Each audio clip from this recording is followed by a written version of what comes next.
আসসালামু আলাইকুম, কেমন আছেন সবাই? আলহামদুলিল্লাহ, আমি তো ভালো আছি। তো চলে আসলাম রান্না বান্না করতে। তো ফ্রিজের কাছে গিয়ে দেখি ফ্রিজের মধ্যে কোনো ধরনের মাছই নেই, শেষ হয়ে গেছে। তার জন্য মাছের মাথাগুলো রয়ে গেছিলো। তো এখানে পাঙ্গাস মাছের মাথা ছিল, লেজ ছিল। তো ভাবলাম যে এটা দিয়ে পুঁইশাক দিয়ে রান্না করি। তো রান্না করছি আগে মাছটাকে, আর ডাঁটাগুলোকে আমি কষায় নিলাম। শাকটা পরে দিব, কারণ শাক কিন্তু একদম টাটকা আর নরম। শাকটা পরে দিলেই কিন্তু শাকের কালারটা ভালো থাকে।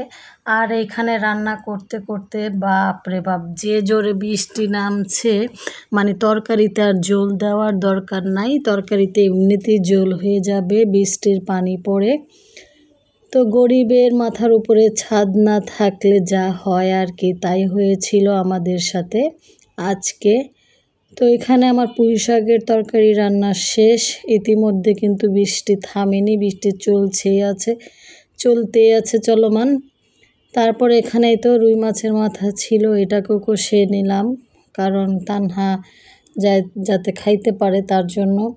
আর তানহার আব্বু তো এগুলো দিয়ে ভাত খাবে না, তার জন্য আবার একটা ডিম ভাজা হয়েছিল। আর এখানে আদা রসুন বাটা, জিরা বাটা, হলুদের গুঁড়া, পেঁয়াজ দিয়ে ভালো করে কষিয়ে নিয়ে তারপরে মাথাটাকে রান্না করছি। তো এই তো রান্নাবান্না শেষ করে মা মেয়ে খাবার খেতে চলে আসলাম। এখন প্রায় বিকেল টাইম। তো কি খাবো ভাবছি। তো আজকে তানহার বলছি ঝাল কিছু আর করবো না, কারণ যেহেতু বৃষ্টি পড়ছে, উঠানে কিন্তু ভিজা ভিজা, তো বাহিরে আর যাওয়ার দরকার নাই। তো তানহার আব্বু রাত্রেবেলা যে কেক আনছিল আর কলা আনছিল আর আইসক্রিম আনছিল, তো ওইটাই আমি এখন খাবো দুইজনে মিলে।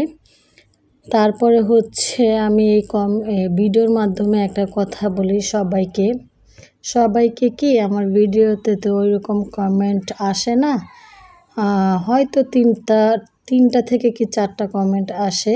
তো ওই কমেন্টের মধ্যেই মানে কিছু আপু লেখেন যে আমি ভালোবেসে সাবস্ক্রাইব করে থেকে গেলাম, তুমিও থাইকো। এরকম কথা বললে দেখা যায় কি আপনার চ্যানেলেও সমস্যা হবে, আমার চ্যানেলেও সমস্যা হবে। এই কথা বলার দরকার কি? আপনি যদি আমাকে 5 দিন ভালোবাসেন, নিশ্চয়ই আমিও একদিন আপনাকে ভালোবাসবো। ভালোবেসে যাবেন, ভালোবাসা পাবেন, কিন্তু ভালোবাসা চেয়ে আদায় করতে হবে না, তাহলে দেখা যাচ্ছে আমাদের দুজনেরই সমস্যা হবে। আল্লাহ হাফিজ।